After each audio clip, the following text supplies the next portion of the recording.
All right, a few things. Okay, I think we have everybody here that we anticipated would be, except for Robbie, so she'll probably join at some point. Robbie Scores has been traveling, and hopefully she'll step into the webinar in a little bit and correct me wherever I went awry. So I wanted to welcome you to this webinar. It's great to hear your voices again. It wasn't so long ago that you were in snowy Fairbanks, and I was telling Jill that it's still winter here, although I think we might finally not have spring, but we'll be going into summer. We're just going to skip spring altogether, go from winter to summer. And I think we'll be able to see the ground here shortly, which is a good thing. So it really hasn't changed much since you last left, sorry to say. And the ice in some places in the area, the river ice actually increased 4 inches since the end of March. So it didn't go away. Crazy. Okay, so the purpose of this webinar hopefully won't be too much of me talking or Sarah talking, and we do have some opportunities at the end for you to talk, but the main purpose is to just kind of remind you about field preparations and kind of recap some of the information you learned at orientation, and then go into a little bit about the education outreach planning. And I'll just skip over to that part. There you guys are. What a fun crew. I love this picture. It's got to be one of my favorite all-time team pictures. So like I said, some of the things we'll go over are the pre-field logistics, and then we'll talk about requirements again, and then we want to get a feel of what you guys are doing for education outreach before you go out in the field. And I'll go back to this slide just as a reminder. So this slide about Blackboard Collaborate just kind of shows you all the features, and you'll see this slide also during any PolarTREC events or other webinars, so it's a good one to kind of get familiar with all the different tools that we use in Blackboard Collaborate. I know most of you only have used it a couple of times, but when it comes time for you to talk, just like everybody already tested, just click that talk button once to open up your mic and click it again to close it, and if you're on the phone, like Jill tonight, obviously she doesn't have to worry about that, but she does have to mute the sound on her computer so she doesn't get feedback. And then you can type in questions as you go along, and I see that Jaime has posted something, and Sarah, you guys are all chatting away, which is good. And then, what was I going to say? Oh, these events, all of our webinars are recorded, and I already uploaded the PDF of this one to the teacher's manual. So it's already there, and I sent it out in the email tonight as well in case you didn't get that. It'll be there, at least a PDF version. All right, so like I said, the goal is to refocus you back into getting ready for your field expeditions. And most of you, we've already had a pre-field call, so you might be well on your way as far as getting your head into the game here. And then we also want to talk a lot about where you are with education outreach and how things are working there as well. The next slide is just a quick little timeline of where we are in the world, and we're somewhere, let me get my little icon here, somewhere, we're in here, and we should have already had this webinar, but that's all right, we aren't too far off. And then everybody, we already have several expeditions that have already been deployed. So we had Tom Lane, he's already gone and come back. So is Mark Busey. And then Ken Williams just took off earlier this week, and he's actually on Denali right at the moment. And the next two that are coming up are Alicia and Carol Scott. And then we also have Paul Adele, who's going to be leaving at the end of May for Antarctica. So lots is going on. And Nell too. Oh yeah, and Nell. Oh man, I got to update the website more than I already did this morning. So no, that's awesome. So lots of people are already going. So you are going to have already been through some of this timeline and some of the things already that we're going to talk about. So I apologize about that, but you can always give us feedback about that process and let others that haven't been through that process know how it's going. So, so as far as who does what, if you haven't had your pre-field call, which there are a few of you that haven't had it, this is just a reminder of who's doing what. So Robbie Score, she'll be the main person on the logistics side of things that will join the pre-field call, and obviously will be in contact with you mostly before you go out in the field and again after the field.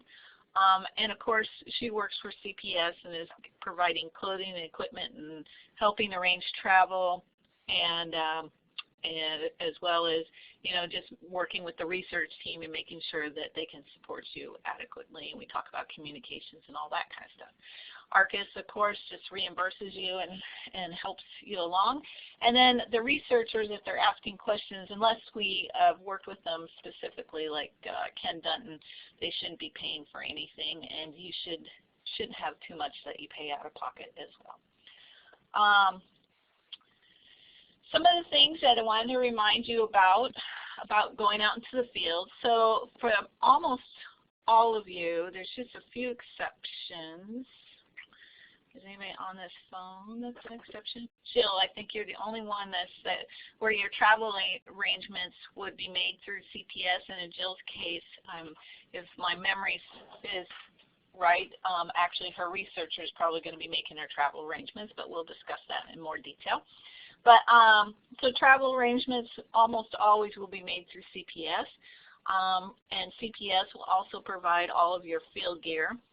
Again, you're responsible for your, I called it innerwear, but your underwear, your long underwear, your layers, except for the outer layer. They will supply the outer layer. You're also responsible for all your glasses and socks and the miscellaneous kind of stuff.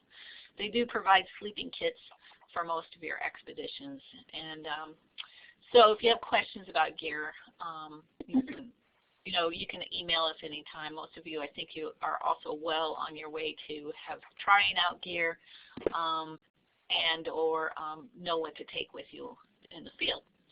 And another thing about travel is that we want to remind you, don't purchase any tickets until you've had some email correspondence with us. And Bruce, just to let you know, we did get your email, and we'll just let Robbie look it over and give her okay or whatever. So I just wanted to let you know that. You are allowed personal time after the expedition, so as you're thinking about your time and your expedition and when it ends and where you are in the world, make sure you relay that information to us and CPS as we discuss your tickets. Yeah, it's personal. No, it's a good catch, Sarah. Also, I just wanted to remind all of you that we need, if you didn't give us proof of your insurance when you were here in Fairbanks, please make sure that you send us a copy. And then the other piece is evacuation insurance. We do talk about it on the phone during your pre-field call, but you can do a little bit of research, and in your notebooks, remember those notebooks? The very first page of your notebook actually lists, right after tab 1, talks about insurance, and we list some vendors for evacuation insurance. And so you need to have that. If your personal insurance doesn't cover that, you need to purchase evacuation insurance. It's a little bit different. Yay, somebody likes the notebooks. There's a lot in there, more than what we cover. And then, of course, as school gets out for these summer people, and you're going to be gone in the middle of the summer, if some of you are leaving at the end of school, or you're going to have a couple more weeks left and you only have a subs for a little bit, and then you're still out in the field and school, by the time you come back, school is all done, etc. If you're one of those people where you're going to be out on expedition, need a sub for a little bit, and then come back and school's all done, you can tell your business office to send us that substitute invoice before you return from the field. So as soon as the school closes, they can send us that invoice and we'll reimburse them. We don't have to wait till the end of summer or till you come back to send that to them. So just let your business offices know that they can send that in kind of partway through your expedition. Hey Janet, I'm gonna interrupt you for just a second. It looks like Jamie has his hand up, and I'm not sure if his mic is working at the moment. Okay. Jamie, do you have a mic?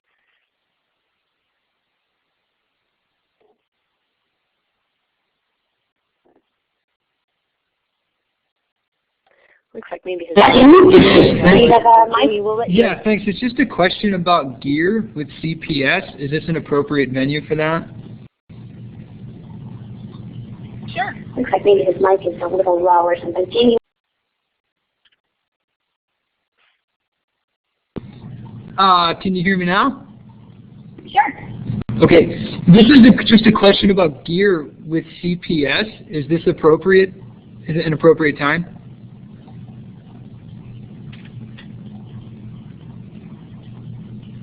Yes.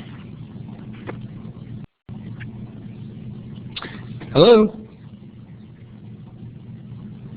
Yes.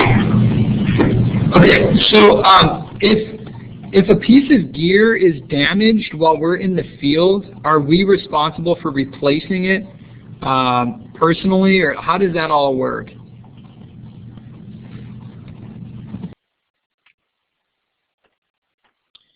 Okay, good question. I was waiting for you to turn off your mic there, Jamie. So you were asking us questions while your mic was still open, and we were getting this really crazy feedback. So your question was, if things are damaged while you're out in the field, are you responsible for that damage? It is a good question, and the answer is most likely not.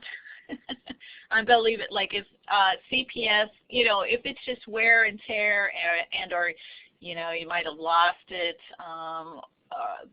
on your return trip or something. Usually CPS, is okay with that, and the same goes with ARCA stuff.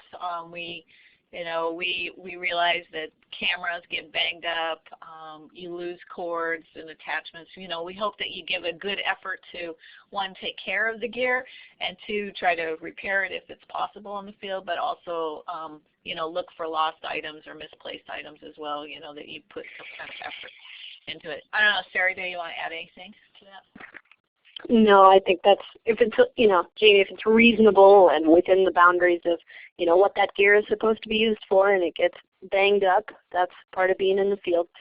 I'd say if you were doing something stupid, it might be a different story, but I'm sure you won't.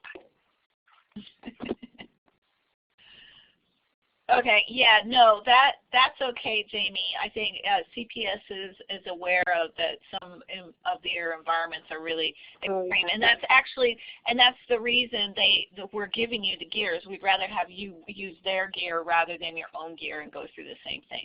So the other thing is, when you do return gear to CPS in particular, they want you to wash it, like your outerwear, or do whatever it is that you need to do to kind of return it in a clean condition.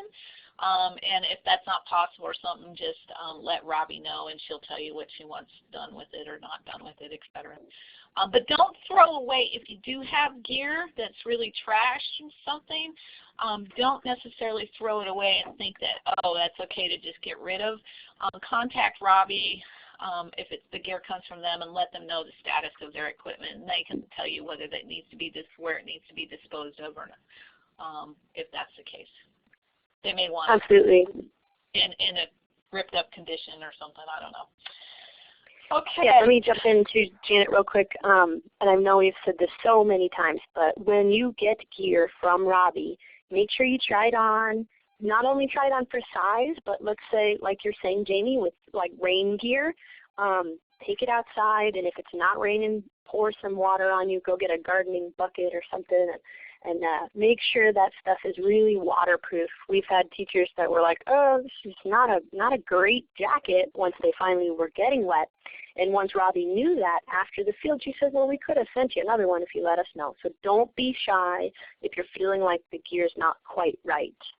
But you're going to have to rely on that, for you guys, when you get the gear, make sure it really works for you.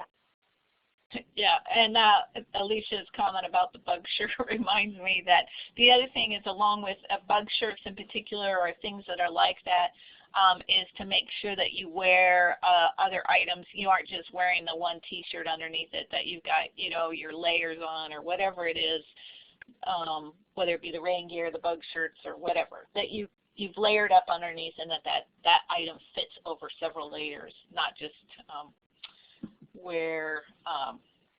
not just what you're wearing for the day. And yeah, Bruce, those bug shirts come from Robbie's, so that's part of the gear. If you're going to a very mosquito-y place in the Arctic, you'll get a bug shirt. And we also do boots and stuff as well. So hold on a moment. So the other thing we'll talk about in particular during the pre-field and gear that Robbie will try to set up for you are boots. Whether you're going to wear extra tufts or you need to have some kind of, other boots. Usually they don't have a big variety of boots, so if you need other different kinds of boots, sometimes those are things that you end up having to purchase or they purchase for you just for your project. Gloves is another big one. They've got lots of different kinds of gloves, and we'd like to find out from the research teams what kind of gloves are best for that particular project, and sometimes you might end up with 5 pairs of different kinds of gloves. So let's see. So yeah, try on all your gear, etc. Where are we? Personal evacuation sub. Just a note about travel. At the end of your field expedition, CPS, since they paid for your trip, is the one that needs all the travel receipts. So you don't ship them to Arcus like you did at orientation. They'll go to CPS, and they have a different travel process. One thing that you all need to be aware of is that we can offer you a travel advance, especially if you're going to be going someplace. Like Jaime say, you've got some time in a town in Iceland before or after your expedition, and you can't cover the hotel right, for whatever reason, or you need to have some extra cash. We could do a travel advance, and we would want to know that, and we discussed that during the pre-field call. But we usually need a couple of weeks before travel time to get some cash to you, so you can deposit it in your bank or wherever. So, but we do offer those. CPS doesn't offer that, even though they're paying for your per diem and stuff. We have an agreement with them, and they basically reimburse Arcus for the travel advance. And then finally, the other things, we just want to remind you that we do have the ECW Kids, those extreme cold weather gear kits, that if you need to check those out, that those are a good show and tell item for outreach activities. Yeah, we've got one that's in Alabama right now and needs to get out of a researcher's office. So if anybody does want it, we can mail it out to you. It's best to, let's move it on. Let's say you're going to Tulik for 4 or 5 weeks. We don't want it to sit at your house, but we can send it around. So yeah, if anybody needs it, there's the form online. Okay, so speaking of education outreach, and I don't see any other, I see comments going about hot springs, but no questions, so I'll just keep going here. And then I promise I do have a section for you guys at the end to share some things and also ask questions, of course. So actually, maybe I'll pause for a moment. Is there anybody that has questions about logistics or pre-field calls before I get into education outreach?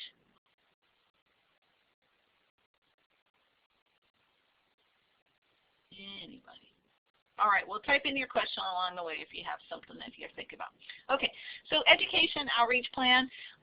Again, this is in tab 4 of your notebook, and we went over it a lot during orientation, and hopefully some of you put down dates next to each of these activity or self-reporting items.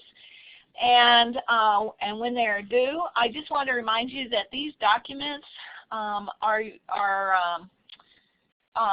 your responsibility to upload to the website, and also for you to check off in your requirements. So you don't have to email them to us. You can upload them yourselves. The only one that doesn't get uploaded are lesson plans. Those get sent to us. But everything else you can upload to the website and check off your requirements, and then Sarah and I also get an email that you've done something, and we check them out. We do look at these a little bit before we have our pre-field call to see where you are. So some things that need to be worked on before you go out in the field are your needs assessment. You should be already talking with your researcher about the networking plan. You should have some drafted ideas about how you want to use this in your class, and maybe not this school year, but maybe next year. And you should have some drafted ideas for the variety of outreach, whether it be for public or professional. So, and then if you've been doing any outreach at all, like talking to maybe a special group or doing a presentation with some teachers, please use the Excel spreadsheet for that public outreach documentation, because we will need that, especially at the end of your expedition. So again, all of that stuff is in tab 4, and this is just a really quick slide as to why you're doing all of this education outreach planning. And we went over this during the orientation, but again, it's just to help you focus on this experience. It also is a means of documentation so that we can share these activities and your information with evaluators and NSF, and it helps document the experience with your school administration, etc. So they can be used in lots of different ways. Some things to do or that you can think about as you're developing your education outreach plans. I mean, you want them to work for you. So before you deploy, these are some things that we hope that you are thinking about and making lists. Whoops, Sarah's going through the slides before me. Where are you? Okay. It's okay. Before you deploy, these are some things that you can do and have, or at least thought about. So before you've deployed, have you thought about who in the news and the media world that you can contact? Have you written down their contact information so when you're out in the field, you know how to get hold of them and what they're looking for? Maybe you're sending journals to them or short little stories. Those are always good things where you're out in the field. And have you figured out what kind of live events, Skype sessions, things that you want to do from the field, and who those are targeted toward? We need to know about that. Other things that you want to gather up before you go into the field, again, are any web links, maps, other items that you need for the journals, because your access to the website as well as internet may be limited depending on where you are. Remember that there's also adults that are following you, especially during the summer months, and just before school gets out, maybe you want to send a flyer home with your students, or send a note to parents that you work with to tell them what you're doing and remind them that you're out there. And I know we'll talk about some of your ideas here in a moment. Maybe you've decided to do extra credit for the summer. But also your family and relatives and coworkers, make sure that they know where you are, especially during these summer activities where it's harder to connect. You can have an email list of followers, people that want to follow you, as well as use all the social networking tools. We will try to also use on our behalf, we'll use social networking tools to tie in your journals and connect it with Facebook and all that kind of stuff. If you don't have a Facebook account, we'll let other people know. And then also just make sure you have a good idea about what kind of presentations and connections to groups. Kind of goes back in with the live events and phone calls. If there's anything you're supposed to do while you're out in the field that you set up, it's really important that you let us, Sarah and I, know who that is, and if you need our help in getting them organized and who they are, you can send that all before you leave and into the field. So that's just kind of make your ideas, your education outreach plan work for you. I'm going to leave in about 5 minutes. I'll turn this over to Sarah. But before I go, just remember, too, that we also have some tools to support you in all these things. So I think we have, who's left for a pre-field, Carl? We got Jaime, right? Jaime, Jill, Andrea, and Bruce is next week, I think. Yeah. Yeah, so that's going to be a good place for you to ask lots of more detailed questions about the logistics. Also, we've had pretty good success with alumni, your partner teacher joining those calls. That's been pretty useful. So we'll try to make sure that alumni can join those pre-field calls. If not, we'll, you feel free. They're all very open to helping you. So if you have questions, you can email them about specific things. We do have and on your jump stick, there's that you got it orientation. There's various other tools. There's templates for PowerPoint presentations and logos and press releases. And you got the access to the website. Any articles that get put out about your expedition, we've been linking them as soon as we get them to your expedition on our online newsroom. Again, if you aren't deploying for a while yet, and your researcher is available, we do have travel support. So if you need to meet the team beforehand, or they need to come to your classroom before school gets out, we do have that travel. You can request travel support for that, and we'll pay for them or you to go somewhere. Again, it can be used later on as well. We already talked about the ECW kit and partner teachers. So lots of things there at your disposal. You just got to ask for them, and we'll help you make the most out of your education outreach time. Okay. So Sarah, before we go to this, is there anything you wanted to add about those pieces? No, I think that's good. We've been chatting in the chat box here about webinars. So Jamie was asking about if Ken's doing a webinar coming up. And Ken had just a one-day delay getting up to the mountain, so they're probably just getting set up. He's been working with his sat phone, and we might figure out that connectivity if he can do a live event from the field. We will see. And then as a reminder to me, actually, that Mark might do a post-expedition webinar because he was gone for such a short time that he said, okay, let's do one when I get back and kind of do a whole wrap-up thing. So we might look forward to that. That's all we were talking about.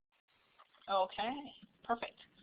Yeah, so I think Ken's a good example of having a lot of plans in your back pocket for your expedition. So write down your plan A to Z, what you think you're going to be able to do, because like in Ken's instance, the phone hasn't been working as ideally as he wanted. Now he's got access to some other phones and computers, and he tried to actually leave an audio journal yesterday from the mountain, and it got cut off halfway through twice. And so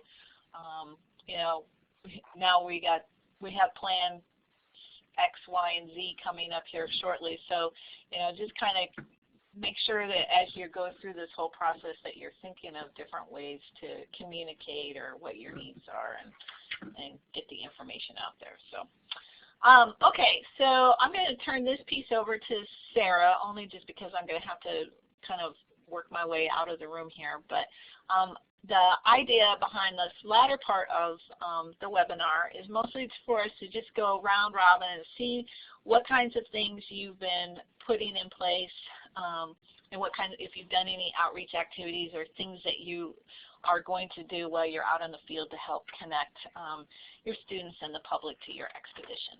So these are just bullets, and you guys can go whichever way you want with them.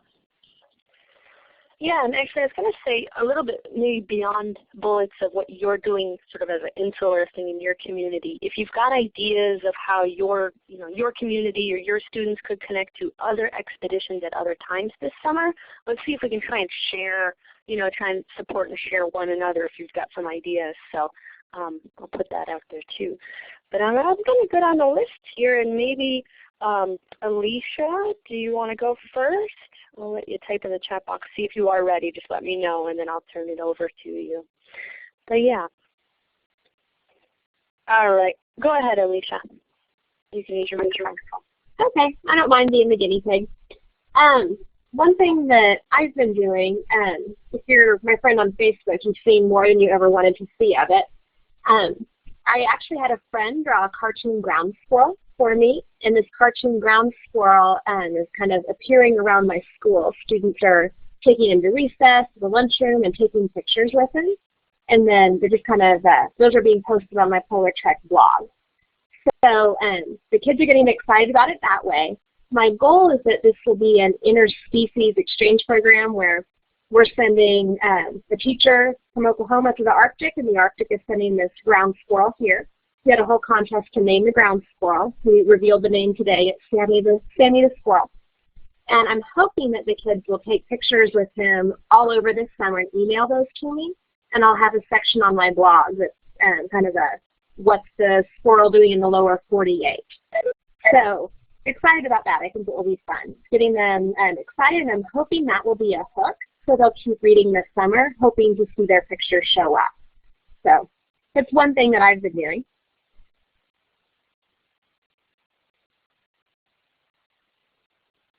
Great. Perfect. Thanks. Yeah, your journals have been amazing, Alicia, and especially putting up graphs of the percentage of what name for the squirrel was coming up.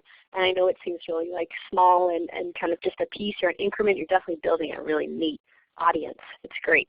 And so if you haven't checked out her journal, she's using a lot of different tools to be able to reach people. Like I said, like do you use Google Survey or something like that, or SurveyMonkey to get people to vote? But it's great. So thanks, Alicia. Next on the list here is Andrea. So Andrea, is your mic working? I'll turn it over to you.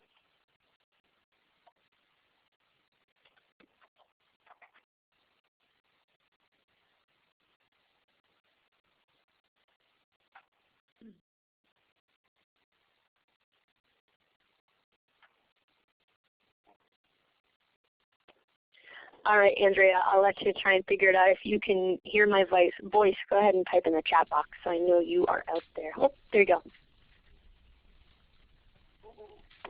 Okay, can you hear? Okay, all right, I'm going to try this again. Yeah, you're quiet, but speak up. Okay, I'll talk louder. It has to do with my microphone problem. I'm going to turn it off and let me hear if you can hear me. You sound better. Go ahead. Okay, thanks.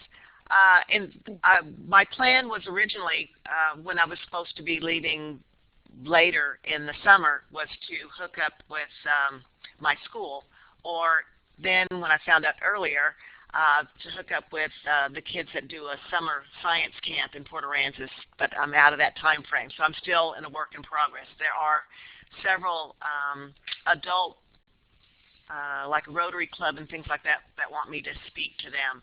So I will still investigate in that and see if I could do a live connect with a group, maybe something like that.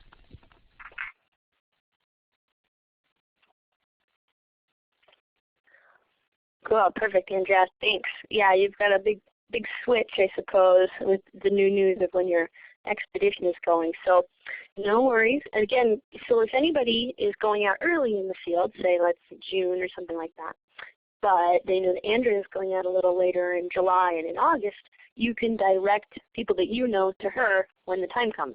So just use each other. And in the chat box, they're talking a little bit about how Alicia had had a Skype event with the researcher, so that's pretty good. I'm going to turn it over to Bruce if you're out there. I'm here. Can you hear me? Yes. Yes? Okay. Well, I've got a couple of things going on. You probably noticed, if you look, I haven't posted any journals since we left Fairbanks, but I have been keeping myself busy. My researcher, Rose and George, got up to Toolik last week, and I've been communicating them. Rose has been posting a lot of things on Facebook, so that's kind of cool. And we're going to try to arrange to have them Skype with my classes, which should get the kids kind of interested. Looks pretty snowy up in Toolik right now. So that's one thing. I also met with a reporter from a local newspaper who is real interested and is going to be publishing an article soon. And what I really tried to emphasize in that article is one of the things I want to do is be available to other teachers in the area. So I kind of put the idea in the article that if other teachers want me to come into their classrooms and talk about what's going on, I'd be happy to do that. So I was trying to get that message out there. Alicia, Nell, and I submitted an abstract to the National Science Teachers Association meeting in Boston next year, so we'll find out soon if our abstract got accepted. And then the other thing I'm doing is I'm working on some videos now. One of the things I've been having a hard time with is trying to kind of get my arms around the science of the expedition. It's kind of obscure and a lot of chemistry involved, and the papers I've read by my researchers are pretty complicated, and I was trying to figure out how to deal with that. So what I'm doing now is starting videos basically like a series, like I'm explaining what I understand now, and as I go along and learn more about the lab materials and sampling and how everything fits together, I'm going to kind of add to it. And my idea is that if people follow it, they'll be kind of learning along with me. So those are the different things I've been working on.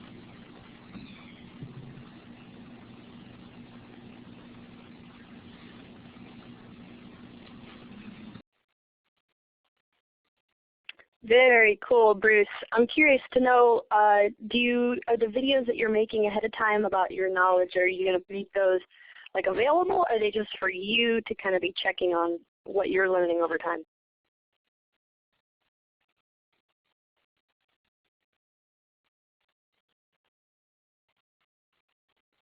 Maybe hit your microphone one more time because we're not hearing you.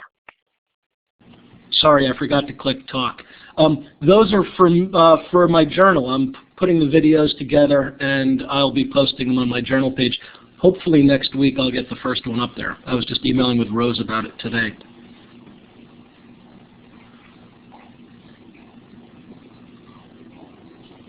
Great. And then click talk one more time.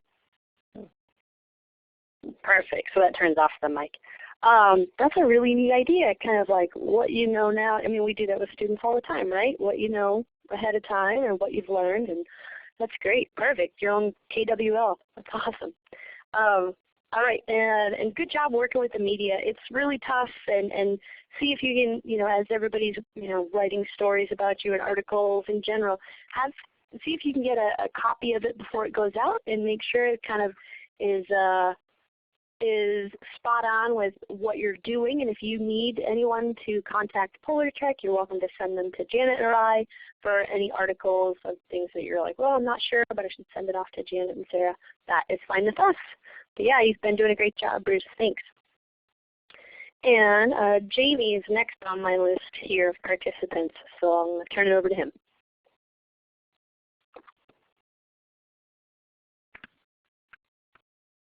Can you guys hear me now?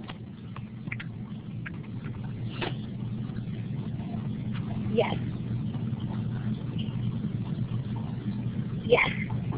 Okay. So I've been working a few angles the last couple weeks. I've really tried to engage the other teachers in my district to sign up and follow along now, and to consider having me come in for a presentation sometime this spring, or maybe schedule an assembly sometime this spring before I depart, and then also trying to schedule presentations and assemblies for the fall when I get back. And I used Mike League's idea of a general PDF document, which included the virtual base camp and Ask the Team and Polar Connect events, and rifled that out to the entire district, and the feedback was overwhelmingly positive and encouraging, really. I've got kindergarten classrooms and technology teachers, a couple of 8th grade earth science teachers, and even a couple algebra teachers that want to see if we can either do a couple lessons together, or maybe some presentations and assemblies. And the local science magnet school wants to do an assembly in the fall. And then I contacted the local newspapers to try to get articles out, and all of them asked me to, they said that they would publish, and they're very interested in doing an article, but that they want to wait until our school board elections are over on May 21st. And those are very, very heated elections right now. So I'm just going to sit patiently and wait for that. And then I've been working with our local environmental nonprofit, Kootenai Environmental Alliance, and they're going to host my Polar Connect event over the summer. And we're going to do it at the public library, and Kootenai Environmental Alliance is going to use the Polar Connect event as a way to run a climate science and polar science literacy day at the public library. So they're going to have like a full day of events for young kids and community members in general about regional impacts of climate change, mostly on our snowpack and freshwater resources, and then as well polar science and what's going on in the Arctic and the Antarctic. So more or less like a fair, a climate science literacy fair or something. And then they're going to try to air that on our local local television channel, I guess, so that people in town can watch it from home. I don't have a TV though, so I don't know how that's going to work. But yeah, that's what I've been up to.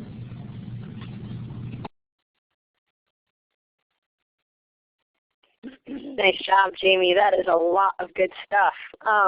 You probably saw in the chat box too that people are interested in seeing the document, the PDF that you created. So if you want, you could send that out to everybody. Perfect. Thanks, Jamie. That's awesome. Yeah, it sounds like a lot of people are working on the same thing. I know that Nell sent one around to us to edit as well. And with Jamie, he did the same thing. So once you get your flyer done, I know that Alicia said she was working on one. Once you get one done, send it off to Janet and I, and we can sort of remind you to put your expedition dates on there, or any of those little pieces of things that need to be added to flyers just to make them pretty well-rounded. But yeah, they're great flyers that you guys have been working on. It's perfect. And I think Jamie, what he just said about sending out the flyer and then getting tons of feedback is pretty typical of teachers that are doing some good outreach and getting out to communities. You're going to be really surprised at the number of people who are interested, in a big way or even just in a small way, of connecting with you. So you got to be sort of prepared for all that feedback that you're going to get. You'll probably be doing lots of presentations, as it sounds like Jamie is doing. And it's a great idea to even try and centralize all those. So let's say you sent out your flyer to a whole district. Maybe have in mind a night or an event or something where you could say, oh great, I'm glad you're interested. I am holding this event at the library already, and you guys should come. Or sort of have a schedule in mind. I know some teachers make themselves actually a Google Calendar, so they have it available and they can figure out when they're available to do presentations and have it all kind of organized. So lots of possibilities there. Nice job, Jamie.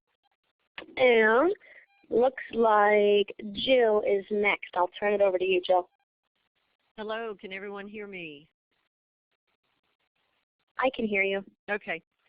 Well, as you might imagine, kind of being unclear on my travel dates, I don't know if I should be preparing for my classrooms and other classrooms that are in session, or should I be preparing for a summer group? I have ideas for both. Andrea mentioned our summer science program, and although her expedition does not coincide with that program, perhaps mine will. I could utilize that. And then if I'm in the school year, I'm just going to find every teacher and classroom that I know of, and hopefully in Kaktovik I'll have good connectivity and be able to do lots of live webinars and stuff like that, live events. As far as the more general public stuff, we've been lucky enough to already have 2 newspaper articles and 1 little TV spot done, so I think follow-up on both of those would be pretty easy to get. We also have a local KPAB, Keep Port Aransas Beautiful, that's kind of an environmental group. I could probably do a presentation for them. And also Marine Science, the UT Marine Science Institute here in town has kind of a lecture series, and Andrea and I could possibly work together after our return and put something together to present to them. They open them to the public and they're free and they're well publicized. So that's what I'm thinking thus far, not really knowing where I'm going, when I'm going. Yeah, Jill, you might get a few more curveballs as you make it through. You're doing great, though. That's okay. And just as I was listening to you, Jill, it reminded me of something that Lisa Seth did. She was a teacher that went to Barrow just last year, and it was the middle of the summer. So just in these last few weeks of school, she had been getting kids excited, just like everybody else is doing for their classes, getting people excited to follow in the summertime. But then again, they go off to summer and lose track of anything they thought of during the school year, right? Well, she had kids put together postcards that were addressed to themselves. Wow. And it was a reminder, and they then got those postcards back about a week or so before her expedition. So her students and anybody else wrote postcards to themselves, addressed and everything. And she actually did mail them to a friend in Barrow, and then somebody in Barrow mailed them back to New York. And so it's kind of cool to get a postcard postmarked from Barrow.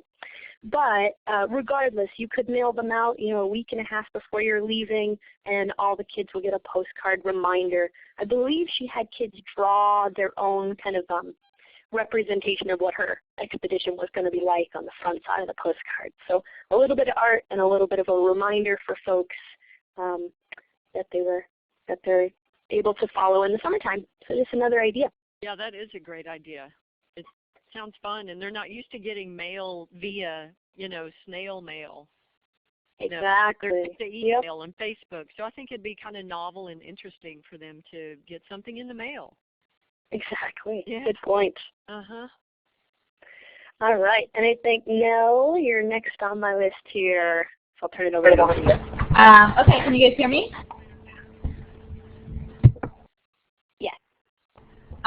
Well, thanks a lot, Sarah, because I was just going to talk about how my students are going to self-address postcards, and I'm taking them up to Tulick this summer. So they're going to get them from Tulick, anyone who's at Tulick who wants to fill them out.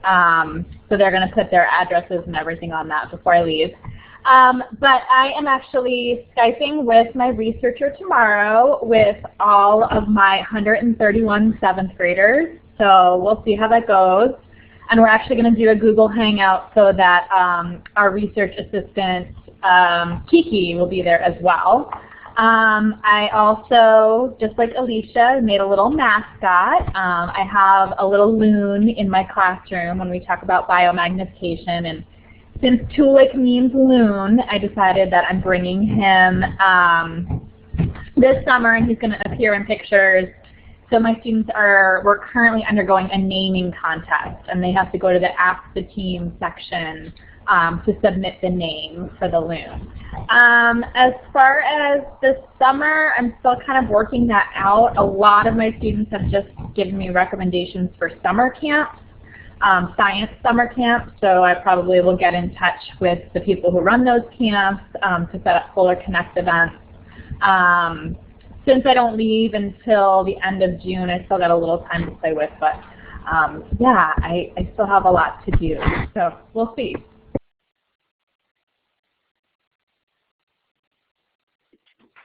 Perfect. And I just had an idea while you were talking about that. Another thought, that you're asking your kids, your students, what they do in the summertime. That's a pretty brilliant idea to ask them what's going on out there, and they could submit to you all the things that they're involved in, and you might find your web that way. Nice. Let's see. A couple people are talking here. I'm just checking in on the chat. Oh, Jamie, you might wear your sunglasses for the next webinar, your Elvis glasses. Very nice. Cool. All right, it looks like we've gotten through everybody all the way down the list. Is there anybody who wants to jump back in, anything that they thought of, or an idea they want to toss out to one another? I'll let you put that in the chat box or grab the microphone. So I'll just wait a second while you guys might be thinking.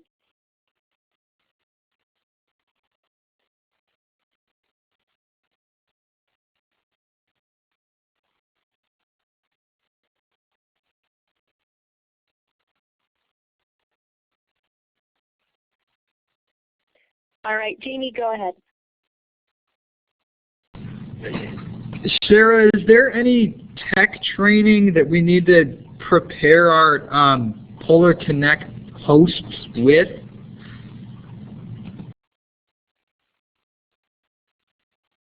That's a great question, Jamie.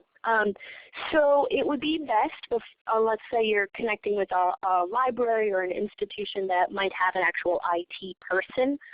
You could get a hold of them, and if you do, on your flash drive or in your paper manual as well, there in Chapter 7 is all about PolarTREC events, and there is some tips for dealing with classrooms and how they can set themselves up for the actual webinar. But you could give out those instructions ahead of time to folks if you'd like to. And I know you are connecting with a particular like a group that might be centralized in one place, so you might want to even run through it with them. It's always the same link that we use, that tiny URL, PolarTREC event room or whatever that is. So you could actually run through it with them, and there's always the slide that says like, congratulations, you made it here, or whatever.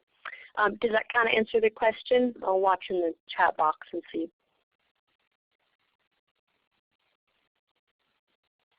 Okay, great, cool. Let me jump back on the chat box here and see if there's anything else. Oh, Nell was just saying that she did email with Paula and Yamini, and Paula's leaving. I don't remember if Janet just mentioned it earlier, but Paula is leaving for Antarctica pretty soon. So there's a whole other spin on events that people can follow, or expeditions. And they're putting together some workshops. Perfect. And then Alicia's asking, ideas for getting people to use the Ask the Team section? I've been pretty unsuccessful with that so far. Any ideas or anything that you have seen some of your cohort already using, Mark or Tom?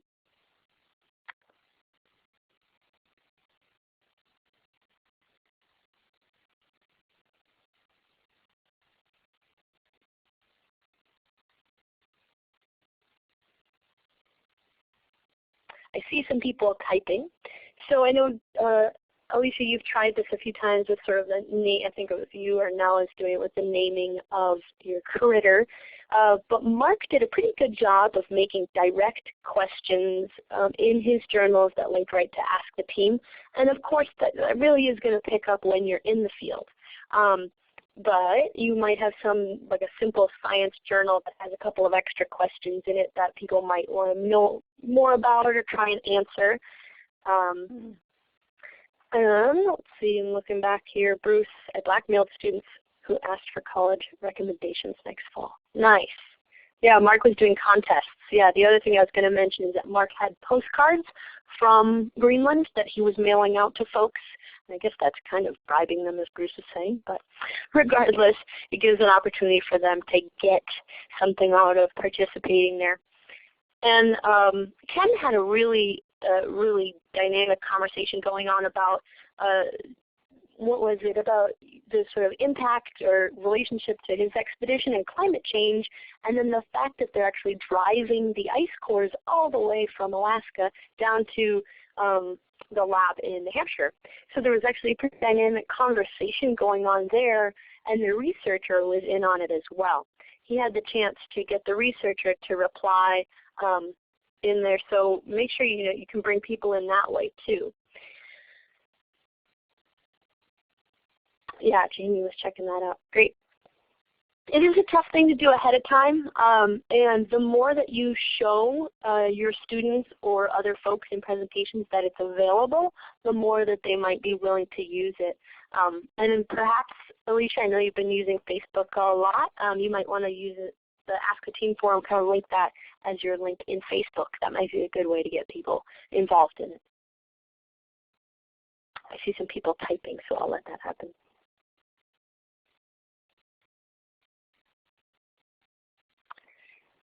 Cool. Well, if there's not any other questions on that, I'm going to open it up one more time for any of the logistical questions. And I'm sorry that Robbie didn't sign on. She must have had something come up in the middle of the afternoon, but she was talking about it this morning, joining us. But any questions can go directly to her, directly to us. Does anybody have any more questions at the moment or comments that they want to share with the rest of the group while we're all together?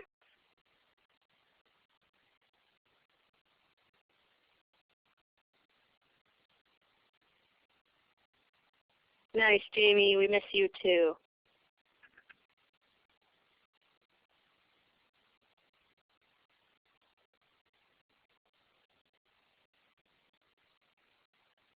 Good. Thanks, Bruce. Yeah, we just like to have a chance to bring everything back together, remind you of some of the things you got to get going on for summer expeditions, and a chance to ask those extra questions.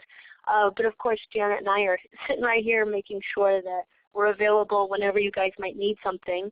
And even on the weekends, I know as your expeditions are coming up, you might feel like, oh, Monday through Friday, I got to get everything done. But Janet and I are definitely checking our email, and we've got phones with us. If there's anything that comes up on a weekend that you got a quick question, just please let us know. Did you get spring in Fairbanks yet, Bruce? Well, I'm sitting here in Denali National Park with about 3 feet of snow outside. It snowed this morning. It's great here in Alaska. We've got lots of sunshine. It'll soon melt this snow. All right, I'm going to let you all go and let us know if you need anything, and we will be talking with a lot of you very soon.